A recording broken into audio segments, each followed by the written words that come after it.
Hello dear students, कैसे हो आप सब। This is Swara Bhatt. I welcome you all to this wonderful session which is very interesting and very informative lecture specially for NEET aspirants. उस बच्चों के लिए है ये वीडियो जो बच्चे नीट की 2021 की एग्ज़ाम की प्रिपरेशन कर रहे हैं। हाल में ही एनटीए द्वारा जो एक बहुत बड़ा अनाउंसमेंट हुआ है कि आप लोगों की जो 2021 के जो बच्चे 12th कंप्लीट कर रहे हैं उनके लिए नीट का एग्ज़ाम कंडक्ट हो रहा है सितंबर में। आप सब जानते हैं कि आपकी एग्ज़ाम बहुत ही नज़दीक आ रही है, आपके पास बहुत ही कम वक्त है, बट फिर भी आपको बहुत ही अच्छे स्कोर के साथ अपना ड्रीम फुलफ़िल करना है और अपनी ड्रीम कॉलेज में जाना है। तो उसके लिए मैं आपके लिए एक बहुत ही अच्छा और इन्फॉर्मेटिव स्ट्रेटेजी के साथ एक बहुत ही अच्छा लेक्चर लेकर आई हूँ।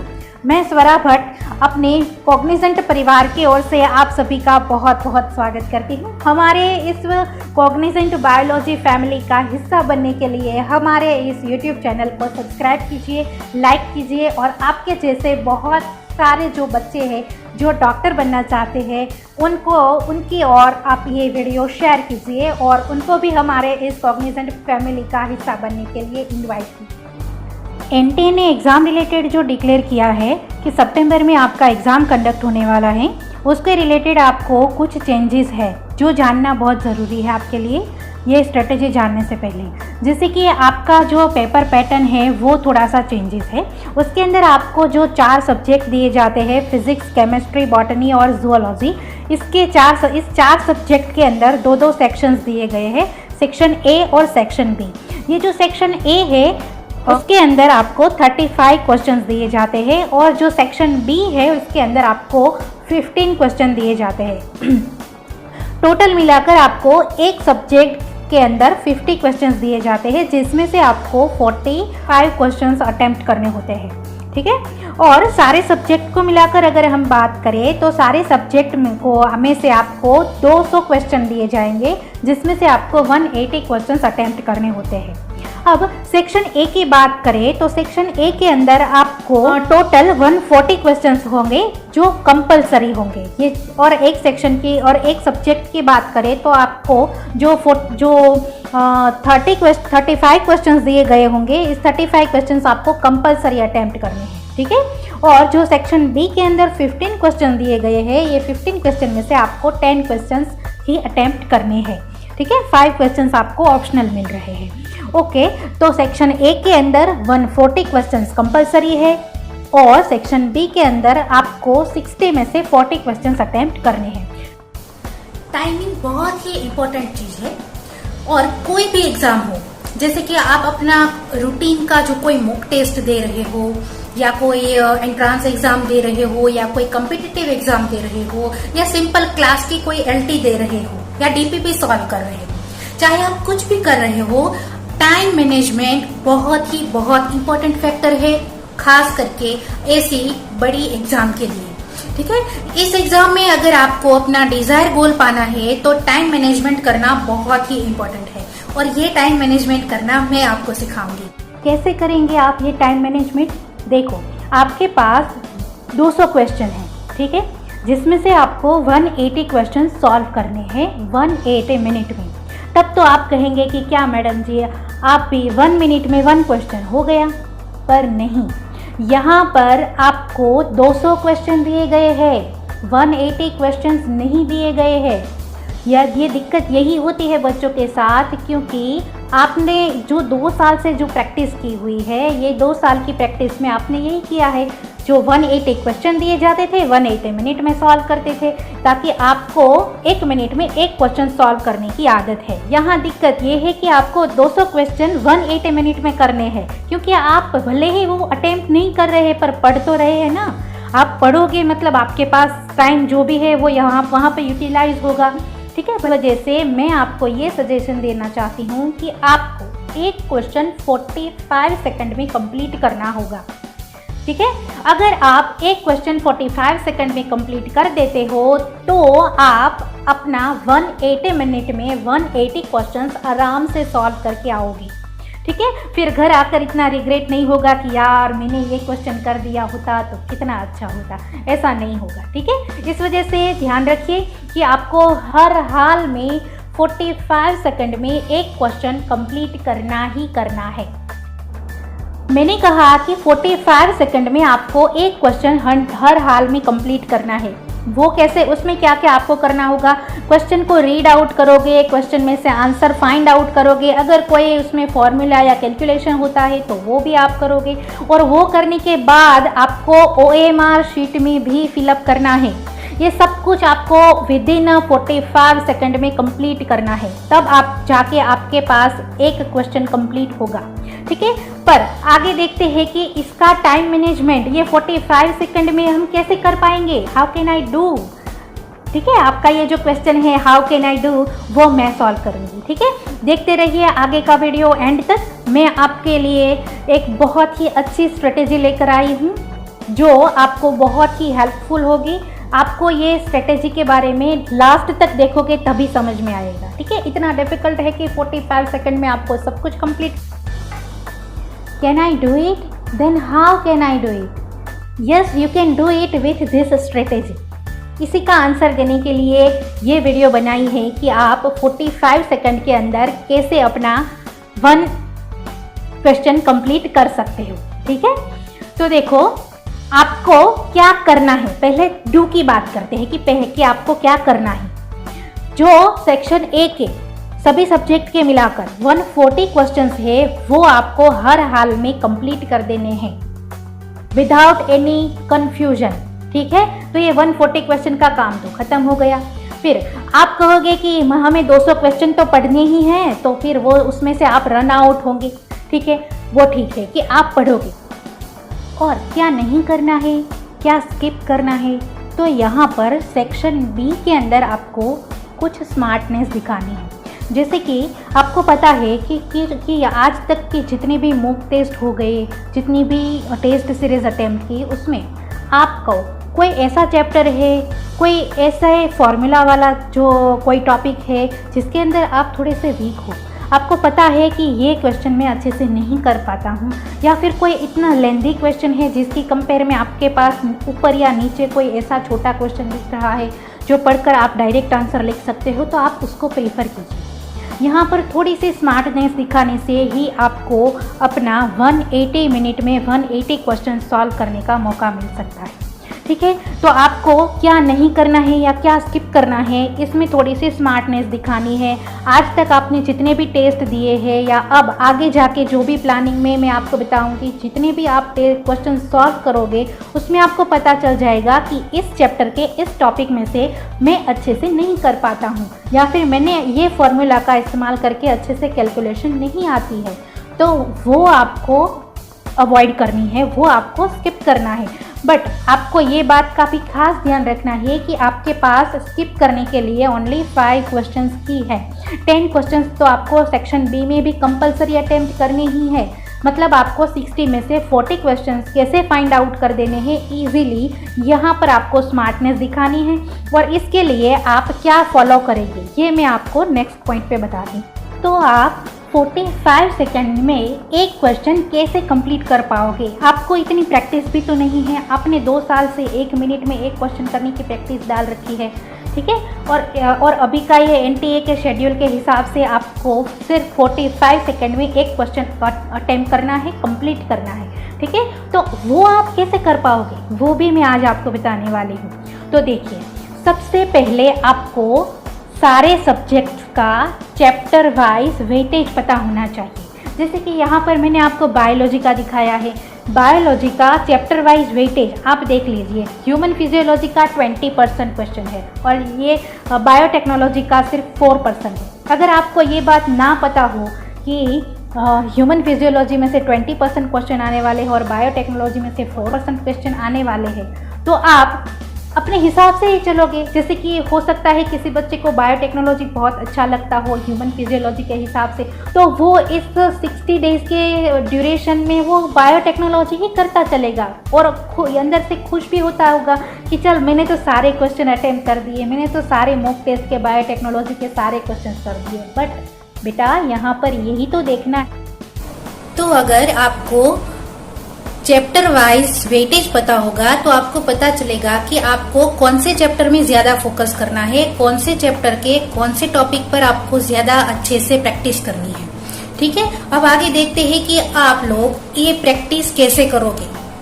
आपको वो ये जो प्लानिंग कर रहे हैं, इस प्लानिंग में आप कैसे अच्छे से परफॉर्म कर पाओगे। अब आगे देखते हैं कि आपका जो रूटीन होता है उसमें आप क्या क्या चेंजेस करोगे, आप प्रिपरेशन कैसे स्टार्ट करोगे। ठीक है, आपको अपने रूटीन को 2 हिस्सों में डिवाइड करना है। 2 हिस्सों में आपको अपने रूटीन को स्प्लिट आउट करना है। जैसे कि आप अपने दिन में मेनली 2 काम करोगे, जैसे कि थियरी करोगे और प्रैक्टिकल करोगे। अब ये थियरी और प्रैक्टिकल में क्या करना है, थियरी का मतलब ये नहीं है यहाँ पर कि आपको एनसीईआरटी के पूरे चैप्टर के पैराग्राफ पढ़ने हैं, ये ऐसा नहीं करना है। आपको क्या करना है, आपको जो भी थियरी में क्या करना है, आपको सेल्फ स्टडी करना है। सेल्फ स्टडी का मतलब ये हुआ कि ये पूरे 2 साल के दरमियान आपने जो भी चार्ट्स प्रिपेयर किए हैं, जो भी क्लास नोट्स प्रिपेयर किए हैं, जो भी फॉर्मूला के आपने जो भी फॉर्मूला के चार्ट्स बनाए हैं, पैम्पलेट्स बनाए हुए हैं, वो सारे पैम्पलेट्स आपको कंटिन्यू रीड आउट करना है ये ड्यूरेशन 60 डेज के ड्यूरेशन में। ठीक है, इस हिसाब से आपको 2 साल के 11th के एनसीईआरटी और 12th के NCERT physics, chemistry, botany and zoology सभी 4 के 4 सब्जेक्ट के सभी के सारे पैम्पलेट्स, सारे डायग्राम, सारे फॉर्मूलाज, ये और सारे के सारे कैलकुलेटेड जो भी आपको क्वेश्चंस आते हैं वो सारे सॉल्व करने हैं डेली। ये काम करना है आपको थियरी के पोर्शन में, सेल्फ स्टडी में। और प्रैक्टिकल में क्या आएगा, प्रैक्टिकल के अंदर आपको करना है कि आपको डेली 400 क्वेश्चंस सॉल्व करने हैं। अब ये 400 क्वेश्चंस कैसे सॉल्व करोगे, डेली आपको करना ही होगा। ये आज से लेके 60 डेज तक एनसीईआरटी आपकी जब नीट की एग्जाम आती है तब तक आपको डेली 400 क्वेश्चन डेली सॉल्व करने हैं। फिर वो अगर आपको ऐसा लगता है कि या मेरा सिलेबस अभी तक कंप्लीट नहीं हुआ है, मुझे पहले अपना सिलेबस कंप्लीट करना है, तो नहीं, पहले आप अपना सिलेबस कंप्लीट करने जाओगे तब तो ये 60 डेज यूं ही पूरे हो जाएंगे। हो सकता है कोई चैप्टर आपने नहीं किया है तो कोई बात नहीं, जितने चैप्टर आपने किए हैं, जिस पर आपकी अच्छी ग्रिप है, वो चैप्टर का वो टॉपिक आपको बहुत अच्छे से आना चाहिए एग्जाम में, ये ज्यादा इम्पोर्टेंट है। सब कुछ आना चाहिए ऐसा मत रखिए, आपको जितना आता है वो आप बहुत अच्छे से कीजिए, ये इम्पोर्टेंट है। ठीक है, अब आपको मैं आगे ये बताती हूँ कि आपको क्या नहीं करना है। जैसे कि आपको पूरी की पूरी थियरी नहीं करनी है। ठीक है, आप पूरी थियरी करने जाओगे तो पूरे के पूरे एनसीईआरटी के कितने पेजेस है, कितने टॉपिक होंगे उसके अंदर, जो आप पूरे वर्ड टू वर्ड नहीं पढ़ने जा सकते। पर कुछ चैप्टर्स ऐसे हैं जिसमें से एनसीईआरटी में से ही लाइन उठाकर क्वेश्चन पूछे जाते हैं। जैसे कि एनिमल किंगडम ले लीजिए, प्लांट किंगडम ले लीजिए, प्लांट फिजियोलॉजी ले लीजिए, तो इसमें से एनसीईआरटी में से ही क्वेश्चन उठाकर पूछे जाते हैं जो आपने हाईलाइट करके रखे हुए हैं। आपके टीचर्स के क्लास नोट्स में से आपको ये हाईलाइटेड पॉइंट जो है वो रीड आउट करना है। चैप्टर वाइज ये सब करना है और जितना भी हो जाए उसको टिक मार्क करते करते आगे बढ़ते जाना है। ये काम आपको डेली करना है 3 घंटे के लिए। हर एक सब्जेक्ट को आपको 3 घंटे देने हैं। जैसे कि आपको सुबह से आपने शुरू किया आपका रूटीन, तो सुबह से 3 घंटे केमिस्ट्री को देने हैं, 3 घंटे आपको बायोलॉजी को देने हैं और 3 घंटे आपको फिजिक्स को देने हैं। और इस 3 घंटे में आप क्या करोगे, मैंने आगे बताया कि आप प्रैक्टिस करोगे। तो ये प्रैक्टिस में आप क्या करोगे, आपको सॉल्व, मेरी बात ध्यान से समझना, जो सॉल्यूशन वाले क्वेश्चंस होते हैं वो आपको 100 क्वेश्चन केमिस्ट्री के करने हैं, 100 क्वेश्चन बायोलॉजी के करने हैं और 100 क्वेश्चन आपको फिजिक्स के करने हैं। केमिस्ट्री, फिजिक्स और बायोलॉजी। और यहाँ पर बायोलॉजी में आपको बॉटनी के भी 100 और जूलॉजी के 100, ऐसे करके आपको 200 क्वेश्चन बायोलॉजी के करने हैं। टोटल आपको 400 क्वेश्चन करने हैं। ठीक है, ये 400 क्वेश्चन आपको 3 घंटे के ड्यूरेशन में करने हैं विथ सॉल्यूशन। यहाँ पर एक फायदा ये होगा कि अगर आप विथ सॉल्यूशन करोगे तो आपको टॉपिक होगा उसका कॉन्सेप्ट क्लियर हो जाएगा यहाँ पर। इस वजह से आपको सॉल्यूशन के साथ ही करना है, और अगर आप सॉल्यूशन के साथ करोगे तो आपको इतना कॉन्फिडेंस भी आएगा कि यस ये मेरा हो गया है, ठीक है, ये टॉपिक कंप्लीट हो गया है। 3 घंटे आप पढ़ोगे केमिस्ट्री, 3 घंटे पढ़ोगे बायोलॉजी, 3 घंटे पढ़ोगे फिजिक्स, 9 घंटे हो गए आपके सेल्फ स्टडी के। अब और 3 घंटे निकालने हैं आपको पढ़ने के लिए, और वो आपको पढ़ना नहीं है, उसमें आपको टेस्ट देना है। डेली आपको अपना मॉक टेस्ट अरेंज करना है। इसमें आप कहीं से भी कोई भी फुल सिलेबस का पेपर उठा लीजिए। एनटीए की वेबसाइट है, वहां पर आपको सारे के सारे फुल सिलेबस के बहुत सारे प्रीवियस ईयर के पेपर्स मिल जाएंगे। मैं आपको डिस्क्रिप्शन बॉक्स में एनटीए वेबसाइट की ऑफिशियल जो वेबसाइट है उसकी लिंक प्रोवाइड कर दूंगी। वहां से आप कोई भी मॉक टेस्ट का कोई भी पेपर उठा लीजिए, बट डेली 2 बजे ये आदत डालिए कि डेली 2 बजे आपको मॉक टेस्ट देने के लिए बैठना है, क्योंकि आपको 60 डेज के बाद जो नीट की एग्जाम होगी वो भी 2 बजे होगी। अगर आपकी आदत हो गई कि आपको 2 बजे 100% बैठना ही बैठना है तो आप बैठ ही जाओगे। हो सकता है शुरुआत में आपको ऐसी हैबिट ना हो, पर आप कर लेंगे, ठीक है, अगर ट्राई करोगे तो हो जाएगा। तो ये 2 टारगेट आपको 100% कंप्लीट करना है। एक हो गया कि आपको 9 घंटे का सेल्फ स्टडी करना है, और दूसरे 3 घंटे के लिए आपको मॉक टेस्ट देना है। और ये आप टाइम ड्यूरेशन हो सके तो 2 बजे से शुरू कीजिए मॉक टेस्ट का। 2 बजे से आप पढ़ना शुरू करोगे, और 2 बजे के बाद 2 बजे से 3, 4 और 5 बजे तक आप ये टेस्ट दोगे। उसके बाद आपने सुबह जो भी पढ़ा है उसका वापस रिवाइज करोगे, ठीक है। यहाँ पर आपको टोटल 600 घंटे का स्टडी टाइम चाहिए। अगर आज से हम काउंट करें तो डेली आपको 10 घंटे पढ़ने होंगे। अगर आप डेली 10 घंटे पढ़ते हो तब जाके आप 60 डेज के बाद 600 आवर्स का आप स्टडी टाइम है वो कंप्लीट कर पाओगे। ये टारगेट नहीं है कि स्टडी टाइम कंप्लीट करना है, टारगेट ये है कि आपको जितना भी आता है वो सब अच्छे से कंप्लीट करना है। और खास बात, आपको अपना इवेल्युएशन करना नहीं भूलना है, ठीक है। आप जितने भी टेस्ट देते हो वो सारे टेस्ट का आप चेकआउट कीजिए। आंसर शीट भी वहां पर प्रोवाइड की जाती है। एनटीए की वेबसाइट पर आपको सॉल्व पेपर भी मिलेंगे, पर आपको सॉल्व पेपर नहीं उठाने हैं। जो आप मॉक टेस्ट देते हो उस मॉक टेस्ट के अंदर आपको फुल सिलेबस के सिर्फ क्वेश्चन वाले पेपर उठाने हैं, और डेली एक पेपर सॉल्व करना है।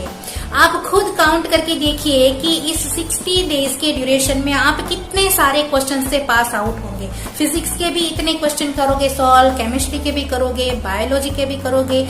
ऐसा कोई टॉपिक नहीं होगा जो आप जो भी मॉक टेस्ट में सॉल्व करोगे उसमें नहीं कवर हुआ होगा। अगर आप इस स्ट्रेटेजी को फॉलो करते हैं तो मैं आपको गारंटी देती हूँ कि 110% आप 600 प्लस स्कोर में आ सकते हो और अपने ड्रीम कॉलेज। और एक खास बात मैं आपको ये बताना चाहती हूँ कि अगर आप ये स्ट्रेटेजी फॉलो करते हो या अपनी किसी दोस्तों से शेयर करते हो, अपने क्लासमेट से शेयर करते हो, वो ये स्ट्रेटेजी फॉलो करते हैं, तो मैं आपको गारंटी देती हूँ कि आप 110% 600 प्लस मार्क्स के स्कोर में आ जाओगे, अपनी ड्रीम कॉलेज में जा पाओगे और बहुत ही अच्छे से सक्सेस हो पाओगे। सक्सेस क्यों हो पाओगे? क्योंकि सक्सेस की सबसे बड़ी बात यह है कि वो मेहनत करने वालों पर फिदा हो जाती है, जैसे कि आप। इसलिए आपको बहुत ही अच्छे से मेहनत करनी है। अगर आपको ये वीडियो अच्छी लगे, लाइक कीजिए, शेयर कीजिए, ज्यादा से ज्यादा दोस्तों को अपनी ये वीडियो शेयर कीजिए। उसको भी कहिए कि हमारे इस कॉग्निजेंट परिवार के अंदर आप शामिल हो, ताकि आपको ऐसी नई नई स्ट्रेटेजी आपको मिलती रहे। आगे भी आपको बहुत ही इंफॉर्मेटिव लेक्चर्स मिलने वाले हैं, और अगर आपको कोई क्वेरी है तो आप कमेंट सेक्शन में हमें पूछ सकते हैं, ठीक है। और एक और बात बताऊं जो बहुत ही अच्छी मुझे लगी, वो ये है कि थोड़ा डूबूंगा मगर मैं फिर तैराऊंगा, ए जिंदगी तू देखना मैं फिर जीत जाऊंगा। इसी तरह से आपको भी जीतना है, अपनी ड्रीम कॉलेज में जाना है और हर हाल में सक्सेस पानी है, क्योंकि सक्सेस उसी पे फिदा हो जाती है जो मेहनत करते हैं। All the best my all future doctors, all the best, wish you all the best for NEET exam. और इस ऐसे ही इंफॉर्मेटिव वीडियो देखने के लिए इस YouTube चैनल को सब्सक्राइब कीजिए। Thank you.